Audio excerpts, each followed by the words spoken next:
All right. It's your boy, DJ7 for life. Gonna head out early. We're gonna head to Go Marts here early in the morning. It is cold as heck. If it's cold where you're at, let's see. Let's see.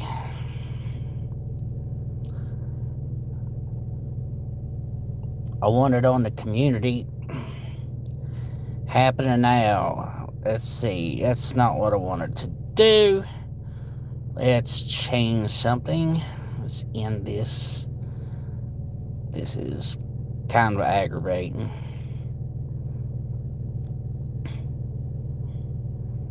Let's see the option.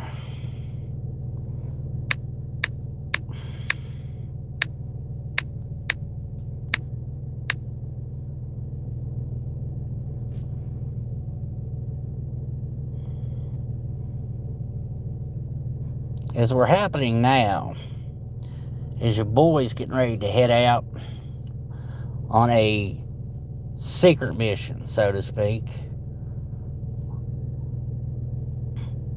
As I am trying to go through here to see what I can and what I cannot do. Let's see.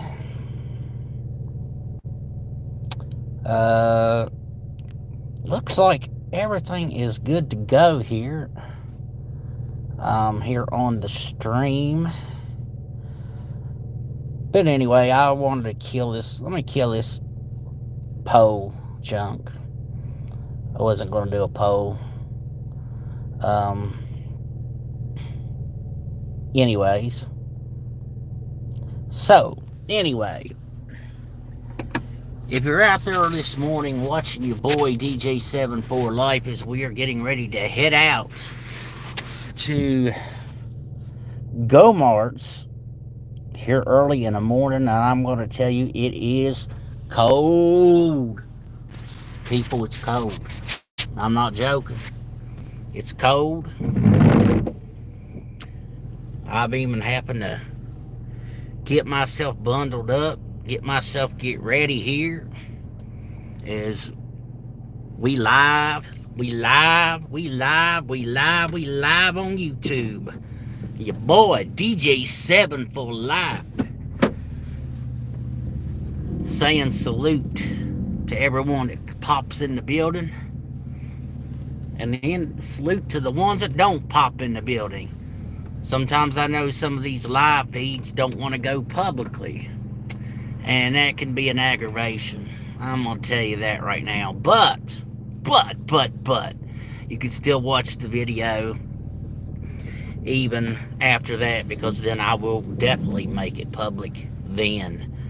But anyway, as we're getting ready to head out on the cold roads, and I'm not joking, it's cold here where I live. West Virginia. That's right, West Virginia. That's where we're at. That's where we're headed to.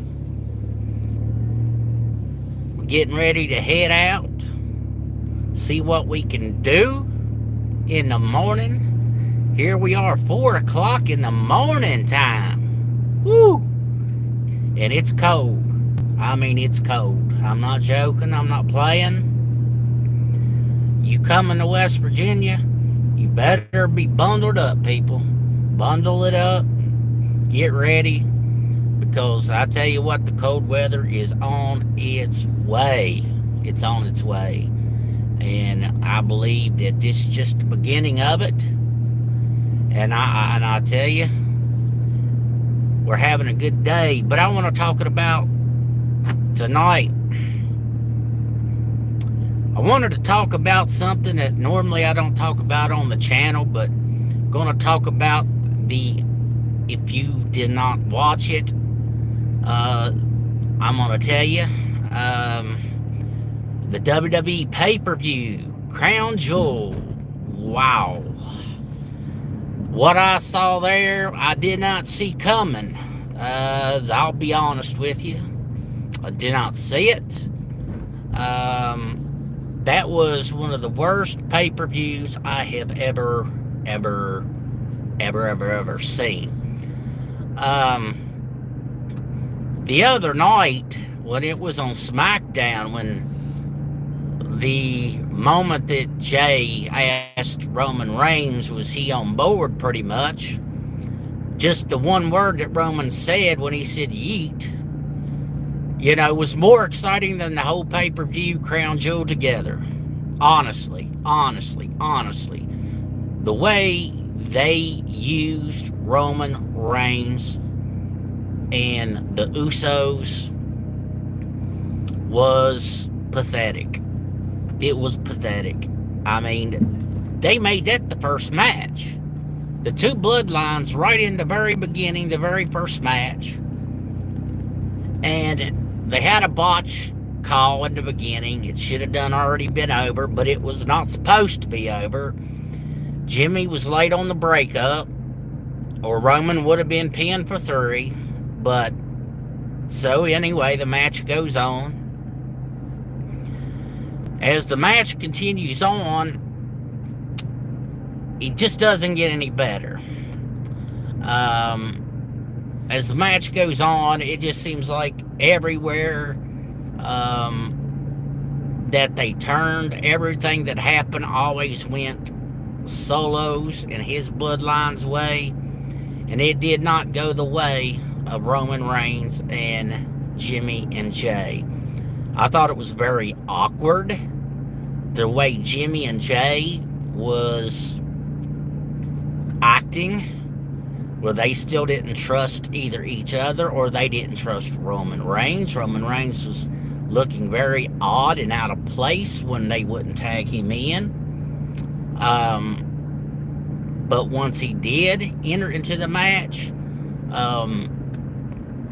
they did not use him even as the match, as they did use him, they did not use him well at all. Roman Reigns, all but maybe of a glorified minute or two.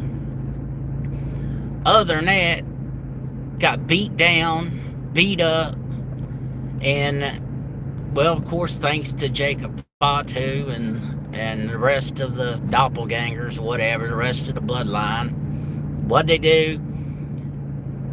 Solo finally ends it up, and he hits a couple of fingers, whatever, death finger, blah, blah, blah, blah, blah.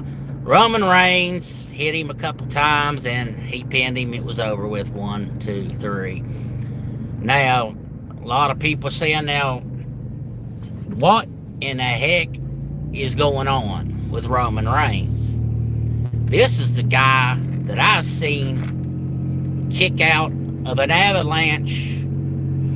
Where John Cena put him in an avalanche attitude adjustment and kicked out. Kicked out of an Undertaker tombstone, but yet his cousin Solo and the rest of the doppelgangers beat him so easily. And then what made it even worse, and let's just get right to the point, what made it so bad?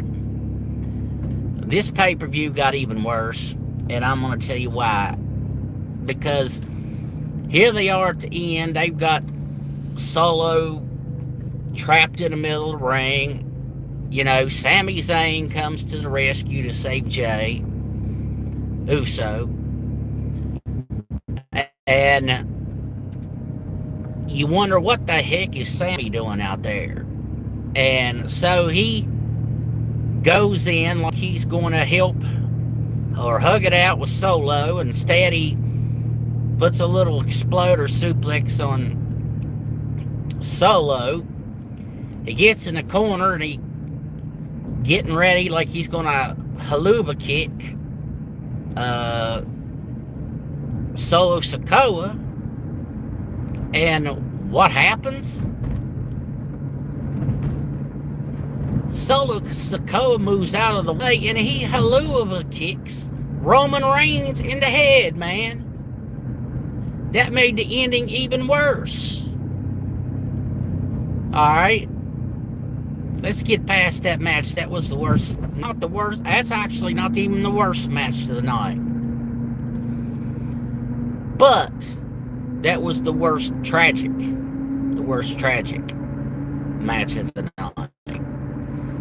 Number 2, Randy Orton, Kevin Owens. That match didn't even get started. They beat each other to a pulp, whatever, blah, blah, blah. Fans were going crazy for Randy Orton, and they made it a no contest match. I mean, how pathetic was this match?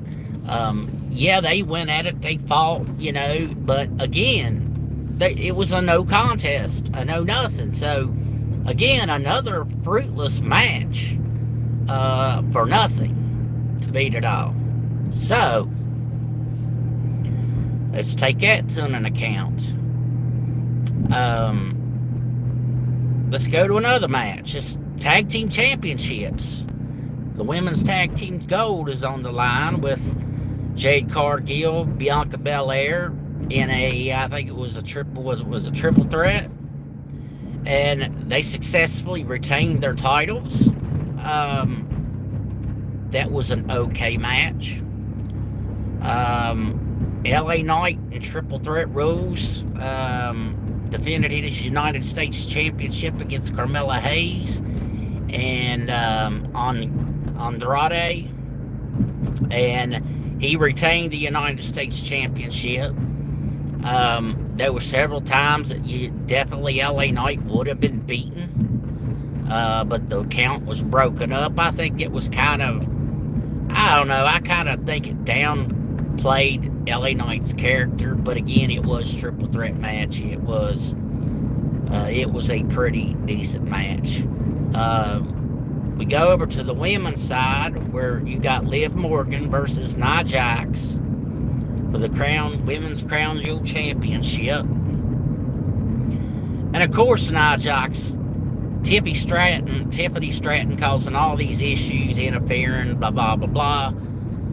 Nia Jax definitely probably would have had that match won, but of course, here comes Raquel Rodriguez, and here comes Dirty Dom Mysterio to help Liv Morgan pull out a victory against Nia Jax. She hit the Oblivion on Nia Jax and beat her and become the Women's Crown Jewel champion. Now, also, for the men's, which was the best match of the night, Cody Rhodes became the first ever Crown Jewel champion, men's world champion, by defeating Gunther in a very, very close match, both kicking out of each other's finishers, both kicking out of everything like that. And when it come down to the end, when Cody Rhodes was caught, I think it was very cool where Cody was able to bridge Gunther while Gunther had him in the sleeper hold and got the pinfall and won the match. And all right, we're going to go on hold for just a second, and we will be right back to get more with you at Crown Jewel as we have entered here at Go Marts. We're going to holler at you in just a second. We'll be right back.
Man,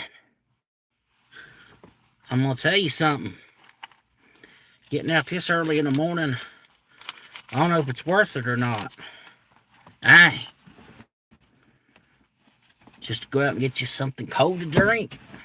Aye. Alright, let's turn this thing back on. Alright, let's get out of here. We're headed out of here, boys. Anyway, we're back again. More on Crown Jewel pay-per-view, WWE. Definitely the worst pay-per-view I have seen in a long time. Maybe they trying to make a big, huge build-up for later. But to me, to make the bloodline, to bring the original bloodline back together, to end it, the match the way it did tonight, I thought meant you did it for nothing. Absolute nothing. There wasn't nobody saying anything. I think people was really in shock the way that match ended. But and all in all, it did end. That's the way it is. And again, now I know a lot of people are thinking, now is Roman Reigns going to be thinking, is he still the same guy that can be the leader of WWE?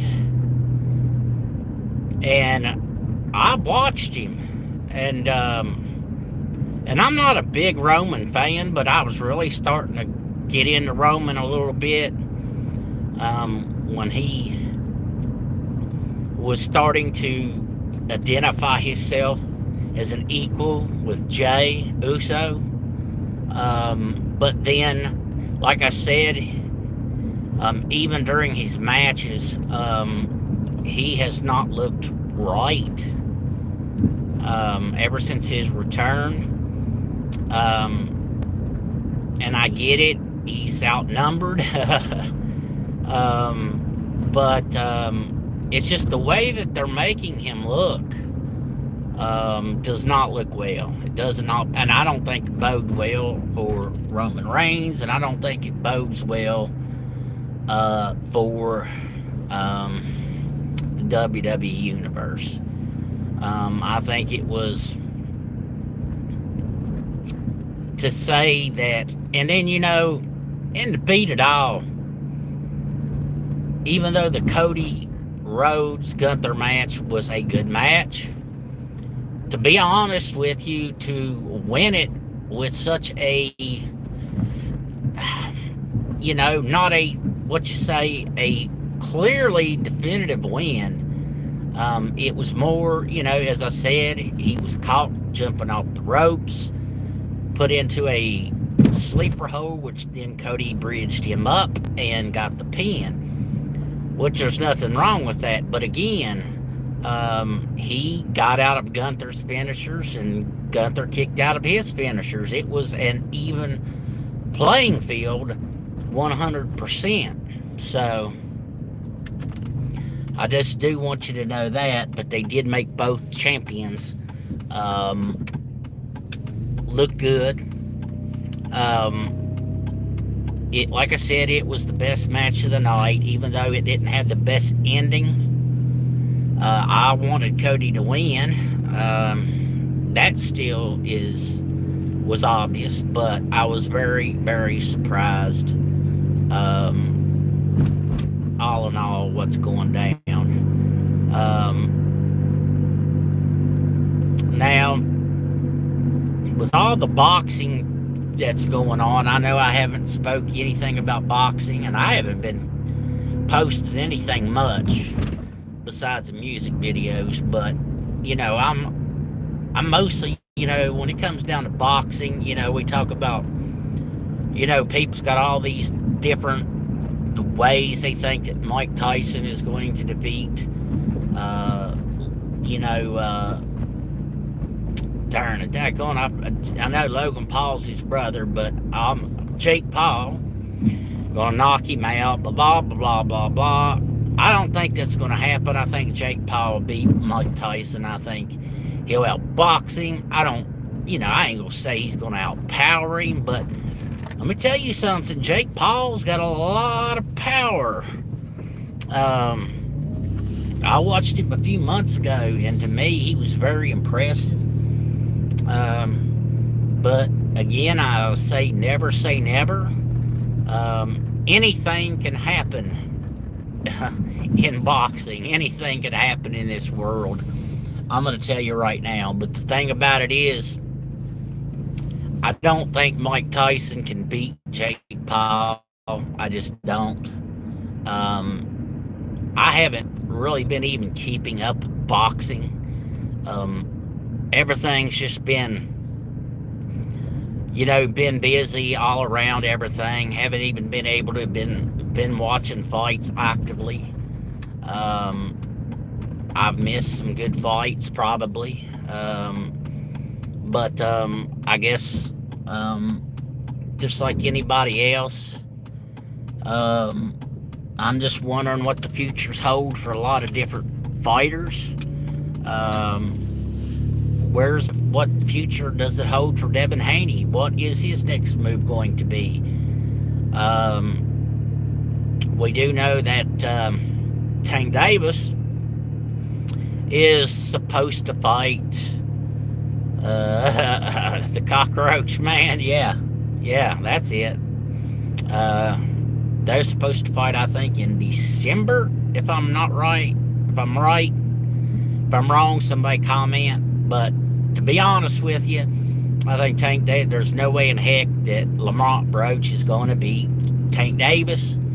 I'm looking for a different match for Tank Davis. I want to see Tank versus Devin, or anything different. I mean, it is so many things that I could see, and I'm not a Tank fan. I'm not a Devin fan. I'm not, definitely not a fan of Ryan Garcia or any of those fighters. I'm not even a big Shakur Stevens fan. I think people know where I stand with. I mostly really do still like Errol Spence Jr. Hope with him to have a speedy recovery and back in the ring, and hopefully he will get some championship opportunities. But I definitely don't want to see him in a area to where he could get injured in a bad way. Definitely don't want that. But what I do want to see is the best fight the best. That still is. I just want to shout out, there's a bunch of great channels that I definitely watch and look forward to. But I really want to shout out to two channels. Probably two of my favorites, if not two of the best boxing channels on the YouTube platform. Of course, they do a lot more than just YouTube as well. BFTB Boxing, and of course, Knockout Boxing. Those two are my favorites. I watch them probably more than anybody. My notifications don't seem to work. I don't get to see half of the channels I even follow. I follow a lot of the LDBC channels. I don't even get to see half of what I want to see. Like I said, I've got other channels that I watch as well, but like I said, my notifications have not been working properly for quite a while. But when I do get a notification, I go and I watch whatever they are putting out. But anyway, as we're getting close to getting back home, and then we're going to cut this video. we just want to say peace, salute. God bless every single one of you out there. I seen some come in and out, but in all, just if you just dropped in and seen for a second, I want to appreciate you, thank you, and I just want to tell you to stay blessed, stay safe out there, everybody. No matter if you're at home, keep an eye on your children. Keep your kids safe, people.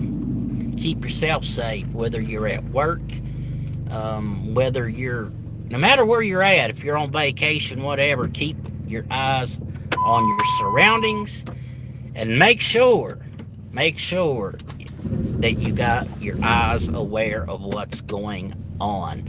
Anyway, this is your boy, DJ7 for life. We're going to cut it.